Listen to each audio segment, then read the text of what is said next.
Tonight, more embarrassment for Labour over anti-Semitism. Another party member selected to become an MP has been suspended. Keir Starmer's insisting he's torn out anti-Semitism from his party.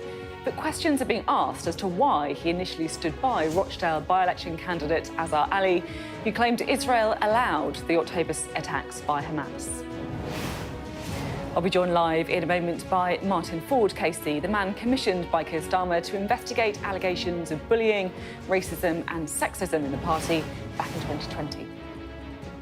And tonight, Graham Jones, a former MP and candidate for Hyndburn, has been suspended. A recording has emerged of him referring to effing Israel in a meeting and saying UK citizens who fight for Israeli Defence Forces should be locked up.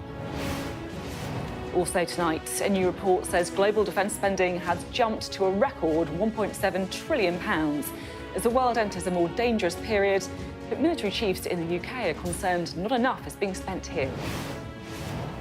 A new row tonight over the government's £3.3 billion funding package for Northern Ireland, with strings attached to the deal. The new Deputy First Minister has sat down with our senior Ireland correspondent, David Blevins. And the House of Commons is on a break, so there aren't any MPs around for the traditional Pancake Day photo op outside Parliament. But don't worry, we've delved into the archives to make sure you're not missing out.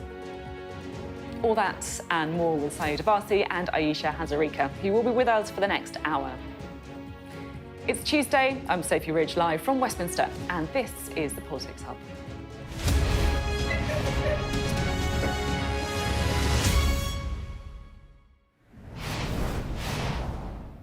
Hello, good evening. Now, parties win elections when they've got charismatic leaders, great manifestos, an exciting policy platform. But they also win elections when they're organised. This is the unglamorous end of machine politics, instilling discipline from your front bench all the way down to your local councillors, doing due diligence on candidates, controlling party members, great people who do invaluable work knocking on doors and campaigning, but who aren't always great at following the national message. All this isn't sexy, but it is important. And what's happened in Rochdale shows how serious it can be if the National Party loses a grip on what's happening locally. Azhar Ali dropped as the Labour candidate after claiming Israel allowed the barbaric October 7th attacks to happen at a meeting of local activists. And now Graham Jones, the Labour candidate for Hyndburn, also suspended from the party for saying at the very same meeting that UK citizens who fight for Israeli Defence Forces should be locked up. Now, this matters primarily, of course, because of the content of what was being said. But it's also significant because it gives the impression that this is a leadership who may not be as in control of the local machine as they would like. To win an election, even a by-election, you need to be organised. And now Labour is in a, frankly, ludicrous situation where Labour voters in Rochdale have 3 former Labour candidates to pick from, but no actual Labour candidate. What a mess. Well, our first report tonight is from Sky's political correspondent, Serena Barker-Singh. 1 year ago, a speech to the party and a promise. Anti-Semitism isn't evil, and no political party that cultivates it deserves to hold power. But an old issue causing new problems for Keir Starmer. Azhar Ali, the party's pick for the Rochdale by-election, was caught at a meeting allegedly saying Israel allowed the Hamas attacks to justify invading Gaza. A day later, further anti-Semitic comments came to light. He was then suspended, the party withdrawing all support. Labour now without a candidate in Rochdale. I took decisive action. It is a huge thing to withdraw support for a Labour candidate during the course of a by-election. It's a tough decision, a necessary decision. But when I say the Labour Party has changed under my leadership, I mean it. But how changed? So it's the week after I've lost the general election. I've come down to Parliament. The question again today, after another parliamentary candidate and former MP, Graham Jones, was suspended for comments at that same meeting, referring repeatedly to effing Israel. There's no justification for selecting a candidate who is on record of being racist in that way, particularly against the Jewish community. It's completely wrong. It shows that although Keir Starmer has claimed that he's changed the Labour Party, in fact he has not. I think the Labour Party have dealt with this very badly. How complaints are conducted within Labour has been scrutinised by the left of the party. I mean, it was obvious that the position that the party held over the weekend was going to be untenable. But instead, they raised these electoral technicalities to defend their position. It just makes a zero tolerance line weak. It suggests it's zero tolerance for some and conditional tolerance for people in the leadership's faction. What some people are trying to do is turn this into a factional battle, which it isn't. It's about saying, look, I took over a Labour Party that was anti-Semitic, that was broken, and I think what Keir Starmer once again has decided to do is actually sacrifice Labour having a candidate at this by-election to make sure that that mission continues to be executed with an uncompromising, ruthless and clear-minded fashion. Lingering questions over how candidates who make inappropriate comments over Israel and Gaza can be selected in the first place, an issue firmly on voters' minds today in the Labour stronghold of Manchester Gorton. I mean, I'd never vote for the Conservatives, but also Labour. I mean, if Keir Starmer's approach to what's going on in Gaza is a similar one, I wouldn't vote for either of them. I don't think they can take a stronger stance, can you? Because if you look at the wider British public, they'll be like, we're struggling ourselves. So I think if they have taken a stance, that's good in itself. It is quite important. I have to think very seriously, actually, really. I do understand why Starmer is dithering about, but nevertheless, I mean, under these circumstances, he needs to stand up. So Keir Starmer out campaigning today is a reminder there's 2 by-elections ahead of Rochdale, key tests for the party and of his political judgment. Sarina Bakasing, Sky News, Westminster. And here is the full list of candidates and the political parties they represent in the Rochdale by-election. This is after the Labour Party withdrew its support for Azhar Ali. He will still appear on voting papers as the party's candidate. That's because the deadline to change it has passed. The by-election will be held on Thursday, the 29th of February. Well, let's talk now to Sarina Bakasing, who did that report. She joins us now. Is this a question of leadership for Keir Starmer now? I think certainly problems are mounting for Keir Starmer and for Labour, and I think they perhaps thought they'd drawn a line under it after the suspension last night. But even then, people within the party thought that this decision to suspend him had come perhaps too late. I mean, you've got Neil Kinnock today saying it wasn't a particularly savvy move. So, yes, questions over Starmer's political judgment and how they allowed this to drag on, essentially. Something else that has been unearthed in all this is that the Labour left are watching these investigations quite closely. They point out to some inconsistencies that they see. So they point to 2 examples. Diane Abbott's investigation, which is over a year long. They also point to Kate Ossamore, who was suspended pending an investigation after saying Gaza should be remembered as genocide in a post about the Holocaust memorial. That's still being investigated. But now this new suspension today with Graham Jones, the former MP and a Labour candidate for Hyndburn. So another recording of comments at that same meeting, swearing when referring to Israel, repeatedly using the F word, we understand. His suspension, we understand, has come much more swiftly, but it doesn't seem like it's an end to these headaches. Perhaps old wounds coming to light, problems with anti-Semitism, but also warring factions within the party. Really interesting to hear your analysis. Thank you very much, Sarina. Well, let's talk about those warring candidates as well. We can speak now to Martin Forde, a senior lawyer who was previously commissioned by Keir Starmer to investigate allegations of bullying, racism and sexism in the Labour Party. His report, published in 2022, painted a picture of a hierarchy of racism operating within Labour, with anti-Semitism taken more seriously than other forms of racism. He's also raised concerns about an inconsistency of approach to anti-Semitism. Let's speak to him now, shall we? Thank you so much for being on the programme this evening. Was what Graham Jones said anti-Semitic, and was Labour right to suspend him, in your view? I think undoubtedly there's really no coming back from comments like that, in my view. And one of the things that concerned myself and the peers when we did the inquiry was the length of time it took for action to be taken. So this is swift, it's decisive, and there'll be an investigation. Quite what there is to investigate, if the audio tape is available, I wonder. So I therefore hope that it will be concluded swiftly. Yeah, the timing is everything, isn't it? We have both Graham Jones and Azhar Ali being investigated for comments they made at that meeting. You know, if they both apologise, do you think there should be a way back for either of those men?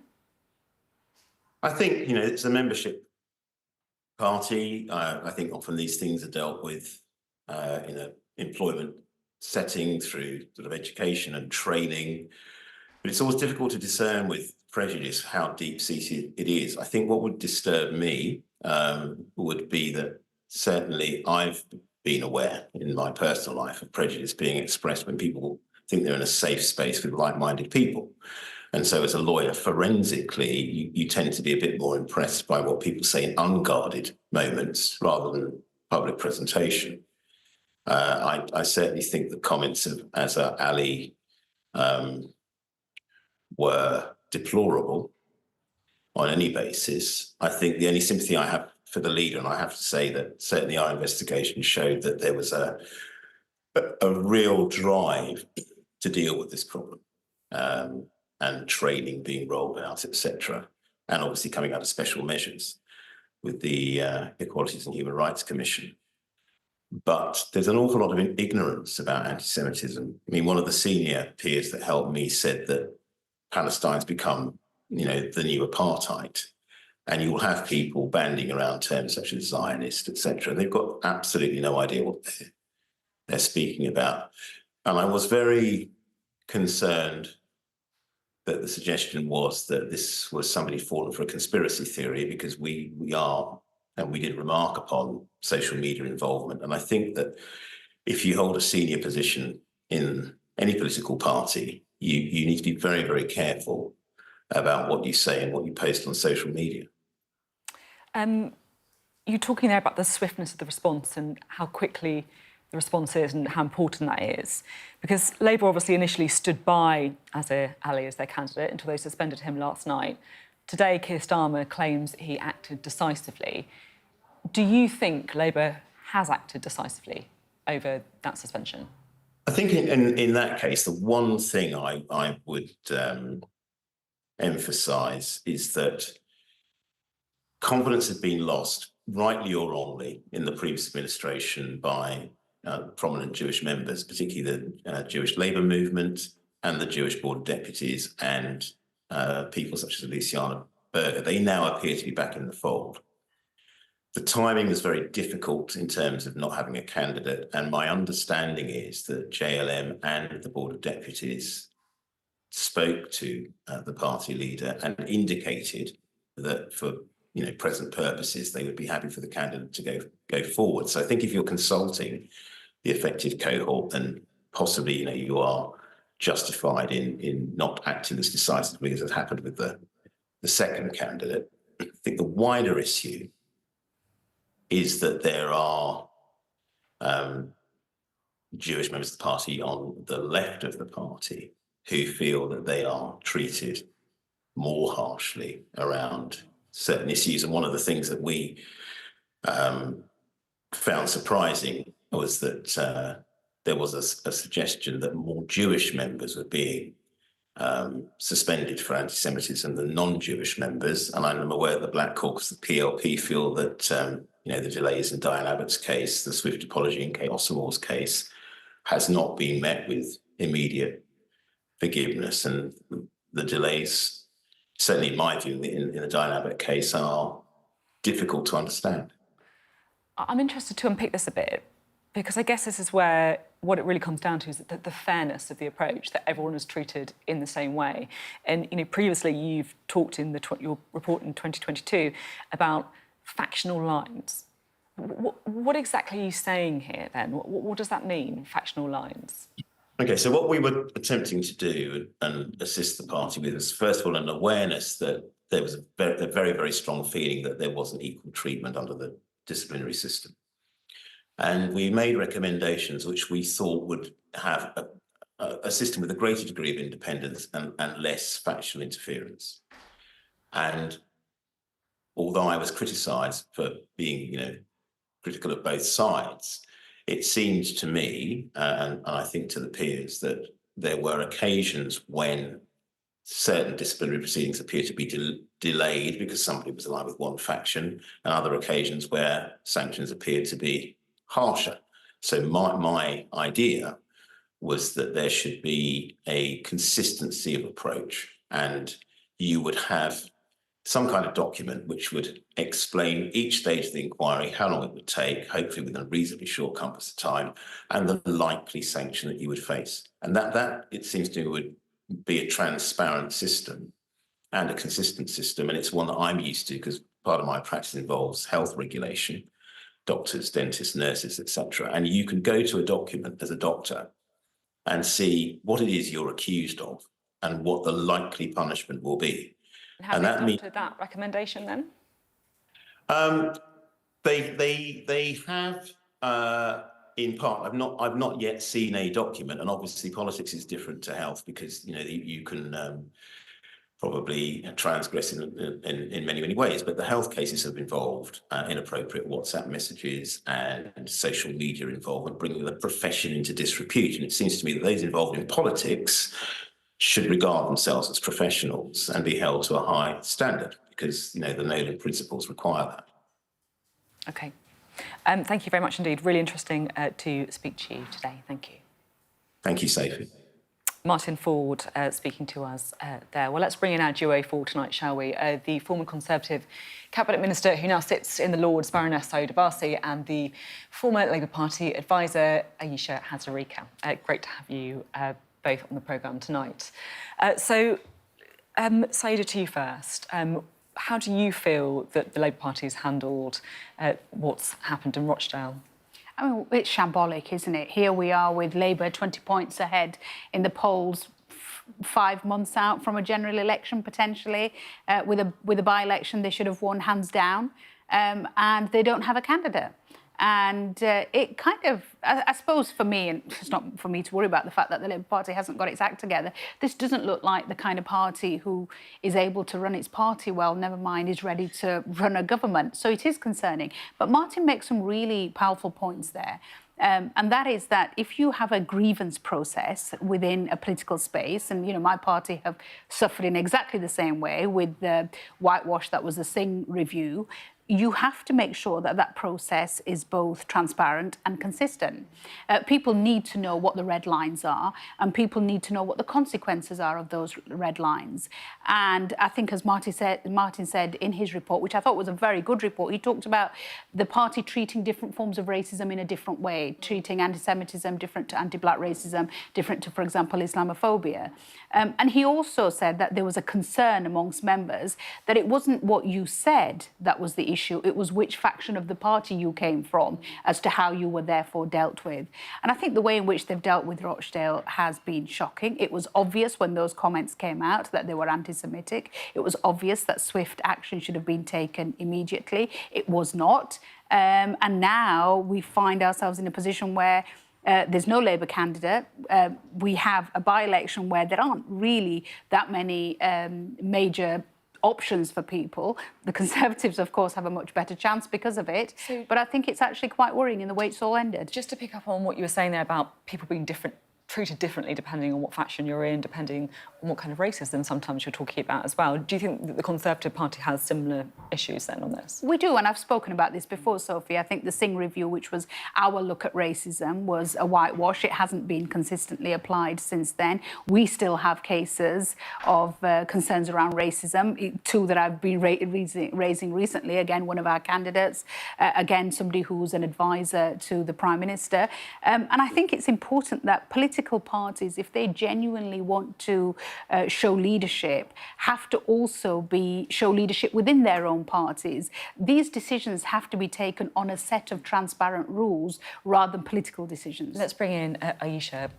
It's felt like after almost a kind of period of being kind of untouchable, Labour's really got itself into a mess this last week. It has been a difficult week for the Labour Party. There was the retreat on the £28 billion green prosperity plan, and now this sort of mess with Rochdale. So I think there's nobody sitting in Labour HQ tonight feeling remotely sort of complacent, and I think lots of questions are going to be asked. There's lots of briefings in the paper as well, sort of people briefing against each other. So it has not been a great week for the Labour Party. I think What needs to be asked now is how did this happen in terms of particularly this issue with Rochdale? There are questions to be asked about the sort of vetting process. Now, my understanding is that questions were asked, but the candidate didn't say, hey, guess what? I was in this private secret meeting and I said this. But I think the party has to be incredibly careful about all of this stuff now. And then there are questions to be asked about when the first recording came out, why did it take a while to then say, actually, he shouldn't be the candidate? And of course, we did have shadow cabinet ministers being sent out on Sunday saying they were going to stick with him. Now, Martin made a reasonable argument saying that the party had consulted with major sort of Jewish stakeholders. The deadline had passed for sort of pulling him out and putting another candidate in, and he had made an apology, and those groups said they may have been prepared to countenance him, but then more information came to light. Now we have the Graham Jones situation. Now the party's arguably moved faster on it. But look, I think reflecting what Martin said, there shouldn't be a hierarchy of discrimination and racism. I'm somebody who worked on equalities when I worked for Harriet Harman. We worked on the Equality Act together. There absolutely should not be a hierarchy of racism. If there are complaints made, they have to be investigated equally without fear or favour and not thinking about factionalism, which is really, really important. But also, to candidates, you should not be saying one thing in one meeting to, let's say, a Muslim group, and another thing to it's two-faced, it's duplicitous, it's not consistent, and it's not how we should do our politics, quite frankly, in the Labour Party or anywhere else. And also, it's a stupid thing to do because in this day and age, with smartphones and things, nothing is off the record. So you should not, as a candidate who seeks to be a leader in your community, be saying one message to one group and a different message to another. Very wise words.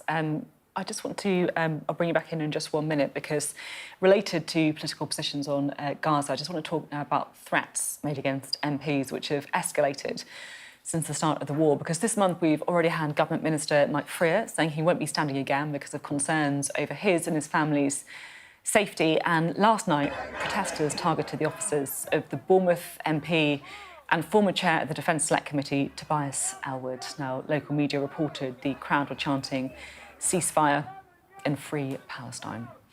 Right, let's pick up with Sayeeda and Ayesha, shall we?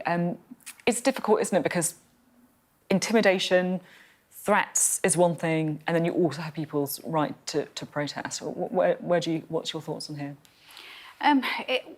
Look, there are red lines. As somebody who's actually faced those threats, as somebody who's actually been on various hit list and a kill list at one point for many years, the impact that this has on people's lives and people's families is huge. You change the whole way in which you live your life, and people don't come into public office for that. But at the same time, what we see right now is that there is huge anger on our streets from the public. And if you look at all the polling, 70–80% of the public now are concerned about what is happening in Israel and Palestine and would like a ceasefire. And there is a genuine feeling that political parties are not listening. And one of the things, Aisha's probably better equipped to answer this, is that there does seem to be, more so in the Labour Party, I would say, than the Conservative Party, an authoritarian approach to this issue. There's no space for conversation, there's no space for discussion, for debate, to have a diversity of view. On my benches, on our benches, both in the Commons and the Lords, there is a really wide, diverse range of opinions, without the kind of fear and sanction that we're seeing in aspects of the Labour Party. Do you agree with any of that? I think foreign policy is always more contentious in the Labour Party than it is in the Conservative Party. Generally, I'd say Sayeeda's a brilliant voice out there in the Conservative Party, but you're quite an outlier in the Conservative Party right now in terms of your stance. There's much more agreement on the Conservative side than there is in the Labour side. Since Iraq and even before that, and of course right through to where we are now, there is much more of a there are many more different views. And I think the Labour Party is, I think they're trying to sort of straddle a line which they believe, and I think Keir Starmer believes the line that he has put out, and he's calling for a sustainable ceasefire. He's basically saying the same thing that David Cameron is, which is they want a sustainable ceasefire. But they also are aware that there is a lot of hurt and there's a lot of division. I mean, the number of Labour MPs that come to me and say this is really, really difficult for them, and they do have to have better conversations about it. Thanks both very much indeed. Well, politics is sure to feature in tomorrow's newspapers. We'll have the extended press preview and news review from 10:30 this evening with tonight's news and tomorrow's headlines. Joining us will be the journalist and broadcaster Jenny Kleeman and the broadcaster and commentator Ali Miraj. You're watching the Politics Hub. Coming up. Global spending on defence is at a record high, but stark warnings today that it still isn't enough to protect us from escalating military threats. So can we afford to spend more on defence, or can we afford not to? We will debate that next.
Hello, welcome back. Well, the global picture is pretty grim at the moment. We're approaching the 2-year anniversary of the war in Ukraine.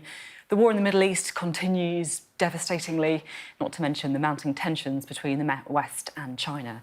And against this backdrop, it's not surprising that global defence spending has hit a record high. The International Institute for Strategic Studies, which has reported on the state of global military for 65 years, said spending was now a record £1.7 trillion and is set to rise again this year.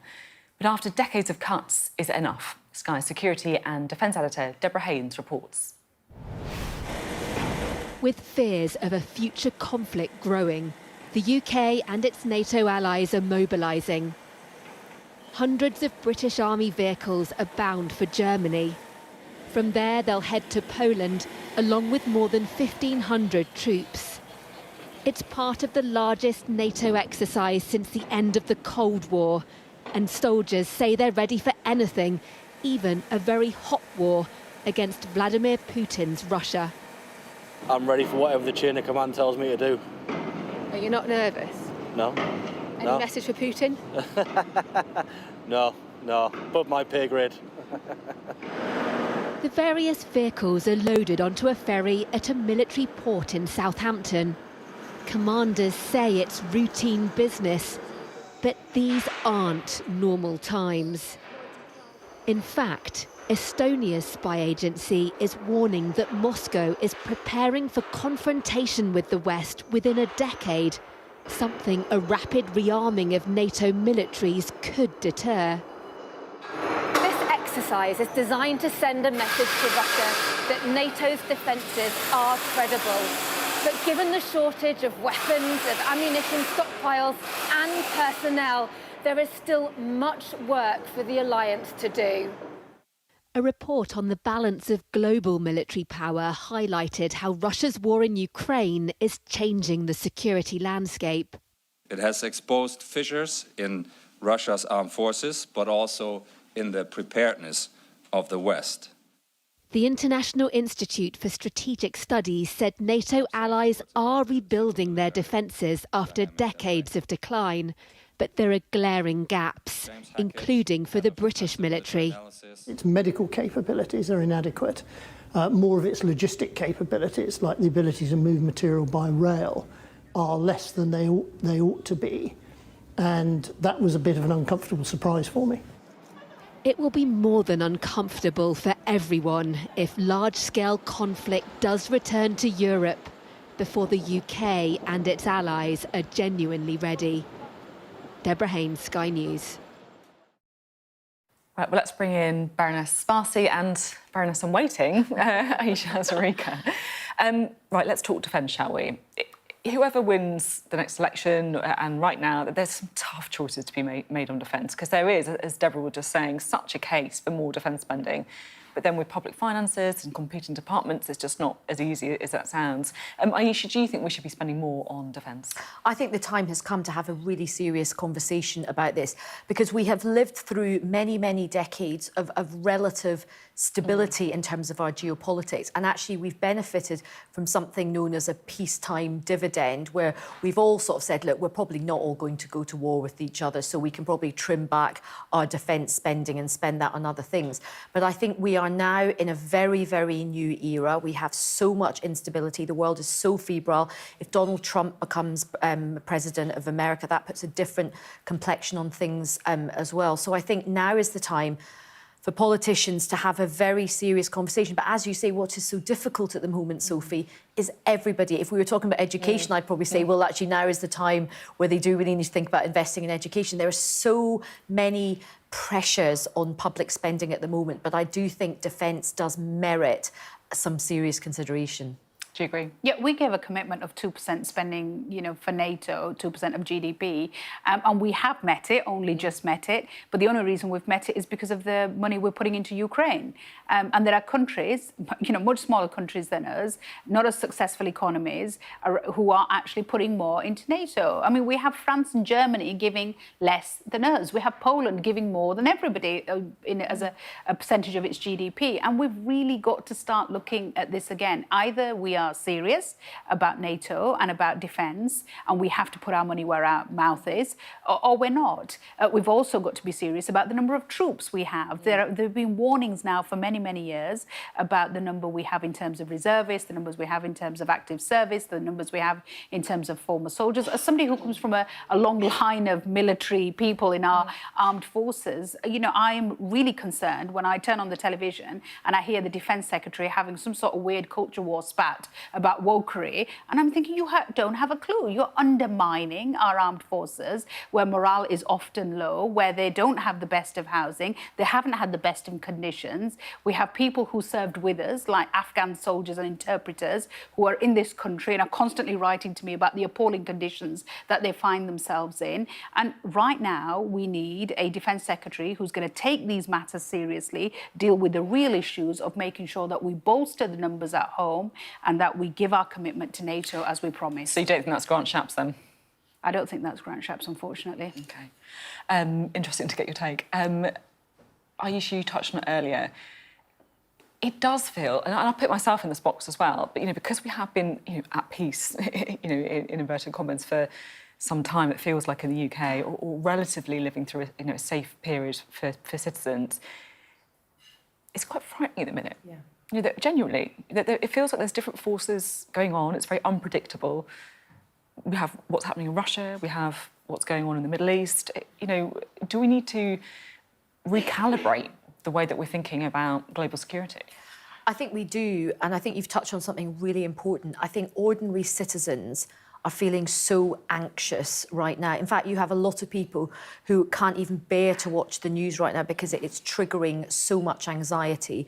There is so much instability at the moment. We're seeing, in the palm of our hand through our phones, these terrible images of war all across the world at the moment. And it doesn't feel like these are very far away places. It does feel like this matters here at home as well. The other thing which is important, of course, is that the domestic threat level, of course, is increased because of a lot of these conflicts as well. So I think people are in a state of heightened anxiety about this. And I think into our political discourse, we talk a lot, understandably, about the cost of living, and that's a hugely important thing in our public services.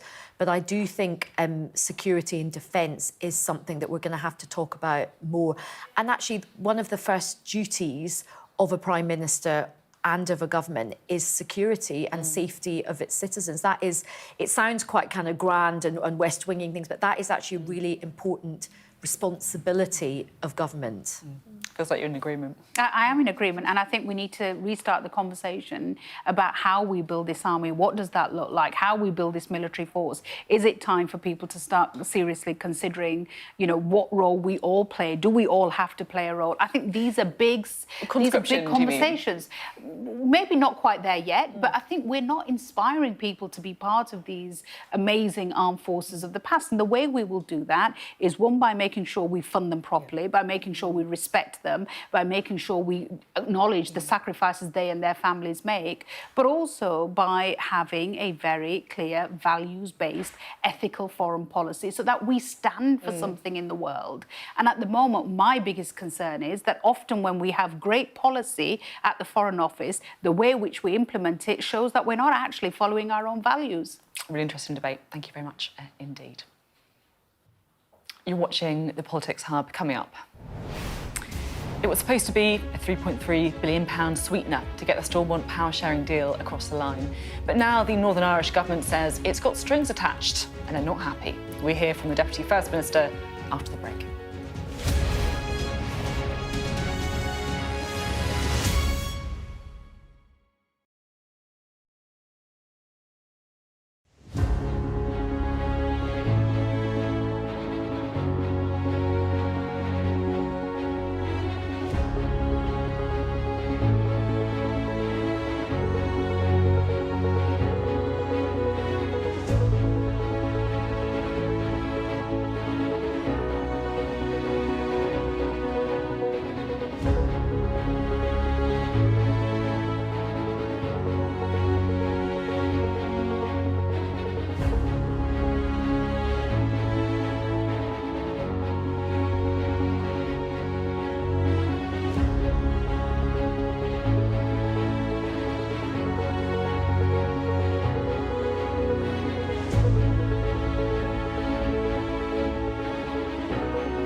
Hello, welcome back. Now, the dust has settled on the Stormont breakthrough, and after the photo ops and congratulations, Assembly members now have to get on with the day job. And a major row has broken out over the details of a £3.3 billion funding commitment from the UK government. It includes a requirement to deliver a balanced budget with a minimum of £113 million raised through locally generated income. Let's now speak shall we, to David Blevins, our senior Northern Ireland correspondent, who's been speaking to the Deputy First Minister, Emma Little-Pengelly. He joins us now. David, is this the first big test for the power-sharing government? Yes, Sophie, I think it is, and there is, as you say, an awful lot at stake, an eye-watering £3.3 billion. That was, of course, the amount the UK government promised the political parties during the negotiations with the DUP if they restored power sharing at Stormont. Now that they have done that, the Treasury has begun to talk about the conditions that were attached. Now, Michelle O'Neill, the First Minister, has said, what conditions? And she and the Deputy First Minister, Emma Little-Pengelly, have both said they cannot generate £113 million in revenue because families in Northern Ireland are already under enough pressure due to the cost of living crisis. Perhaps we shouldn't be surprised by that sense of unity from the First and Deputy First Ministers. Remember, by accepting the nomination to become Deputy First Minister, the first unionist ever to hold that office, Emma Little-Pengelly facilitated the election of Michelle O'Neill as First Minister, and she's the first nationalist to ever hold that office.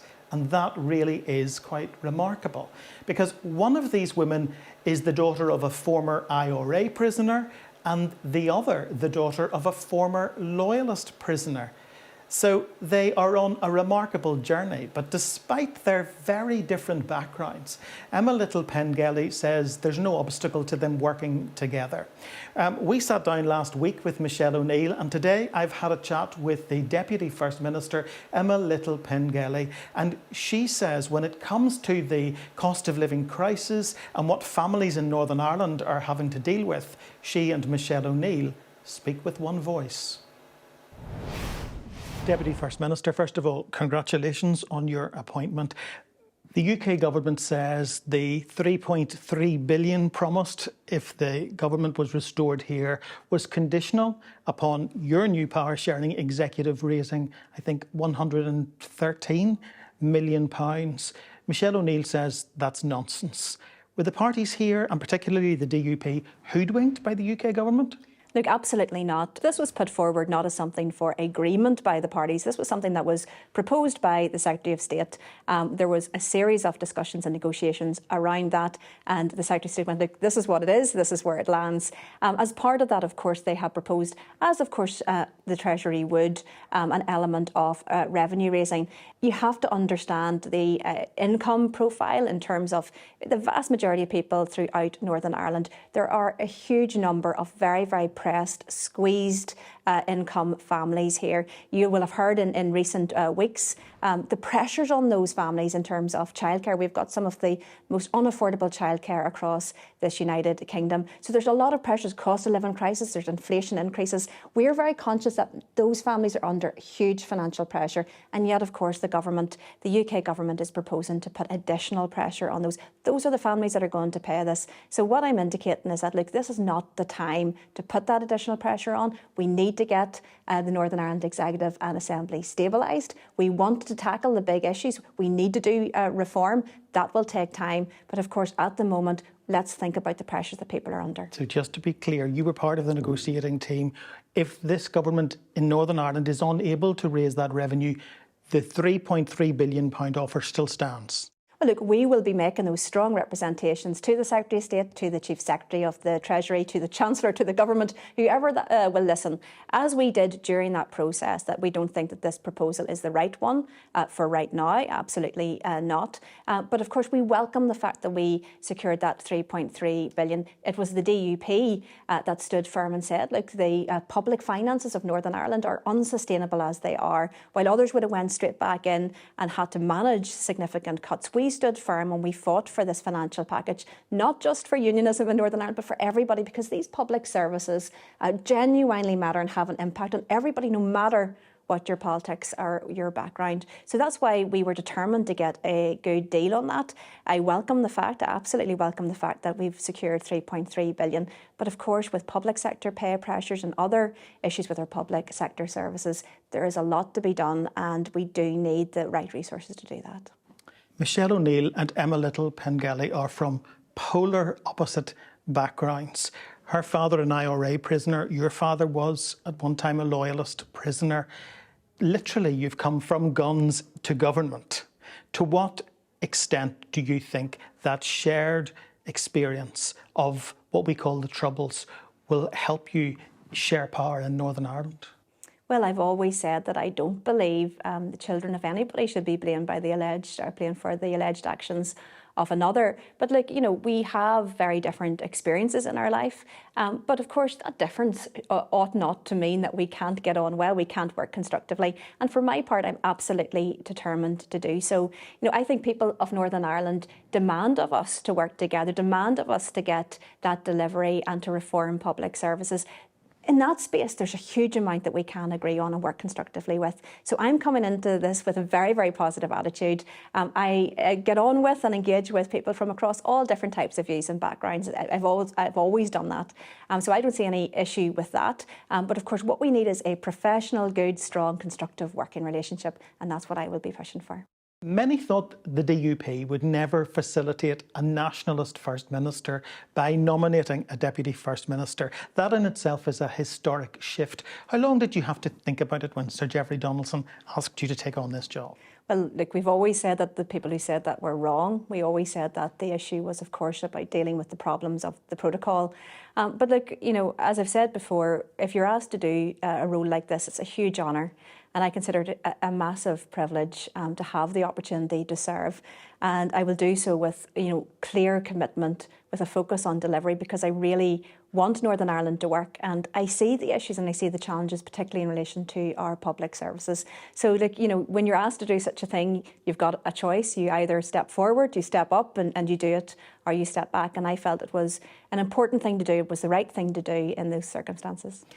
But there must be some opposition to it internally within the party, given that big names like Lord Dodds and Sammy Wilson are very publicly still stating that they don't believe the deal removed the trade border in the Irish Sea. Look, people will have a range of personal views and opinions, of course they will. But our DUP party executive has made a decision. They made that decision on the basis of a very, very detailed presentation and analysis with questions around all of the detail of this document and this deal. So, look, I remain friends with all of my colleagues, and certainly I haven't heard any criticism articulated to me on that. There's been a lot of talk about Irish unity, if and when there should be a referendum, because we have a nationalist First Minister now. You'll hold very different positions on the outcome of any border poll. But do you agree that a border poll should take place in the next decade? Look, I don't think that the evidence is there to suggest such a thing at all. When you look at the recent Queen's University research, for example, it's indicating that only 30% of people in Northern Ireland are supportive of Irish unity.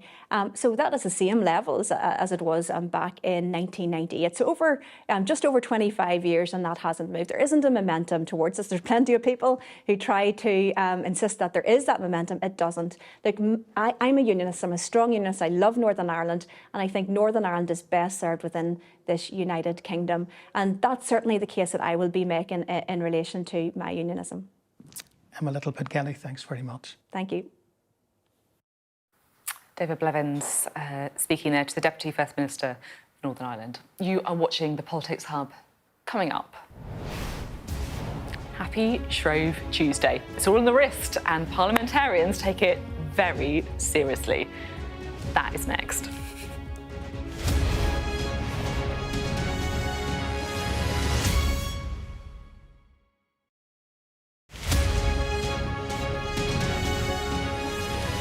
Great time for space exploration. It's the year of the moon. The first one was an American company that failed to get to the moon. The second one was a Japanese probe 2 weeks ago that worked but landed upside down. So this is a probe that's going to set off tomorrow. It's going to arrive next week. And hopefully it's going to arrive at the south pole of the moon, which is a very interesting place because it's a region where the sun never rises very much. So there are very dark shadows. In fact, some of the craters are in shadows all the time. They're the darkest place in the solar system. And in those craters, in those shadows, there's water. And this is part of the up-close prospecting for this water, because that's a valuable resource when people go to set up a base on the moon. It's a type of new space race in the sense that because of what Elon Musk did in opening up space to private companies and allowing people to launch at a reasonable cost, not only in the past because nations had to do this, now smaller companies can actually build a space probe like the ones going off tomorrow, and they can, if you like, put other people's payloads on it and fly payloads for NASA, for Europe, for anybody. And you've seen India, you've seen countries in Saudi Arabia, you've seen Japan, China. China is going back to the moon in April to return samples from the far side of the moon for the first time. And it's all part of surveying the moon or understanding the moon for the first people to go back there in over 50 years' time. It's getting further into the future. It was going to be later this year that 4 American astronauts would fly around the moon and do everything except the landing. But the problem with that is that Elon Musk's rocket, which is essential for this, because he's building the big rocket and the landing capsule, it's not ready. So that's been put back a year. So the human landing is at least a year after that, and probably several years further on. So we're talking 2028, 2029, which is interesting because there are rumours that China wants to put a person on the moon. And that's the timescale in which they could get their act together. So there is a real race now.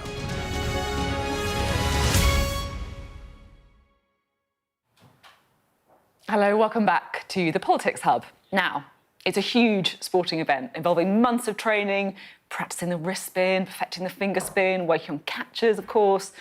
Not the cricket test, but the parliamentary pancake race, see what I did there. Yes, today is, of course, Shrove Tuesday, but very sadly, because of recess, it's not on this year.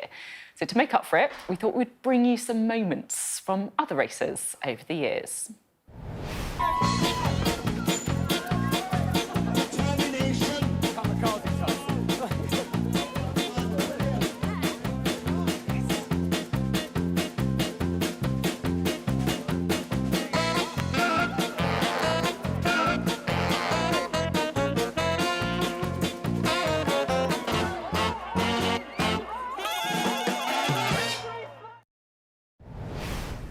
Incredible stuff, very competitive.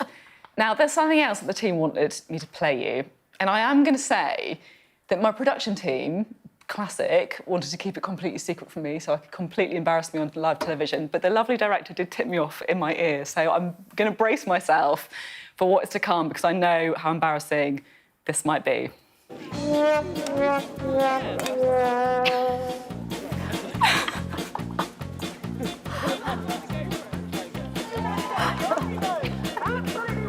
What is that?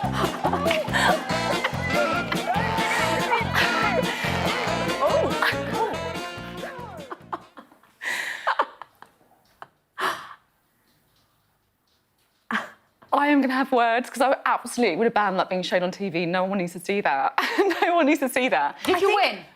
Yeah, well, all that I matters. don't remember, but I'm going to go for yes. I think if there was a GB Olympic pan-cake flipping team, Sophie would be on it. You had such a flinty-eyed look in your face. Very competitive. Very competitive. And the fringe, it was quite a few years ago. Are there rules on how many times you have to flip it along the way? Yeah, there are, but I think everyone cheats. Oh, right, OK. Because you're supposed to be constantly flipping, but really, if you just, just... Do you think anybody was doing doping? You have to sit drunk test. There should be like... Do you think they should be tests before? Yeah, like a random test. You were giving us some excellent gossip about House of Lords sporting contests. Yeah, I mean, first of all, I was joking, saying that I didn't think there'd be anything terribly athletic in the Lords, but you were like, no. I said you should. I mean, the tug of war that we have. And I understand members of the House regularly win. And if they don't, I'm just going to put that out there. Yeah, just claim but the the victory. average age in the House of Lords being 71, I think, now. I don't believe that the Lords are winning the tug of war, and this is an ambulance crew. It is full of a generation of really tenacious people who stay the course. Have you taken part in the tug of war? I haven't. Are you sure? You tempted when you joining? I don't know. I have to get some tips from Sayeeda. If you join, I'll join. Oh my goodness. We'll be on opposite sides, won't we?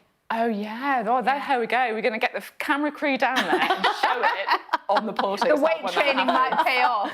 Like Rocky will be with the Rocky music. Will be like training you guys. I'll back you guys. I mean, there's football teams. There's all kinds of stuff. Cricket now. Cricket teams. Are you guys into your sport, or are you? Not really. I feel like because I'm sort of Glaswegian. I'm more into sort of sports like watching the darts. Pub sports. Pub sports, exactly. That's kind of thing. Watching.